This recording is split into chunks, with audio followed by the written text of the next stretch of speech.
Hi, once again, everybody, and it's good to see you. We are in Charlottesville, Virginia, on the eve of BC and Virginia. Homecoming for the Red Hot Cavaliers, who have won 4 straight. They're off to a 5-1 start, trying to become bowl eligible for the first time since 2011. Boston College, though, Pete, riding high after a 45-42 win over Louisville, 555 yards, season high in offense. A.J. Dillon was simply the man with 272 yards. Will he keep it going tomorrow? Well, he's going to have an opportunity to keep it going tomorrow. That's we've been hearing about this Boston College offense, and until last Saturday, we really hadn't seen it. And Steve Adazio says when you see it, it's going to be beautiful, and it was beautiful. It was like a runaway train last week, and I think the approach this week is going to be very similar. I think you're going to see a little bit of try to open things up, early passing, play action will be a big part of this offense, the offensive approach, this game plan. And, of course, then you give it to the running backs, and you got a tandem that right now is pretty hot.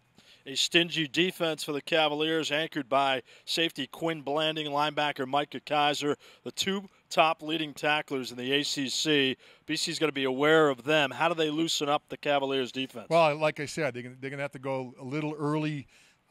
Possession passing, confidence builder for Brown, mix in the run, and then throw the play action at them. Make them play the whole field. Now, last week, 85 plays because they got results on third down. 9 of 18 on third down. That is a key statistic. Keep an eye on that tomorrow. If they're able to move the chains, they're going to wear this defense down, and they could have another outstanding performance on offense. And good news for the BC defense. They're not facing a running quarterback. Arguably for the first time all year, Kurt Benkert, who is a transfer from East Carolina, can sling the rock, but he only has -1 rush yard, so that has to help. Well, you can see a more traditional pass rush. You don't have to account for the quarterback. It gives the defense an opportunity to pin back their ears. We've been hearing a lot about the pass rush of this Boston College defensive front.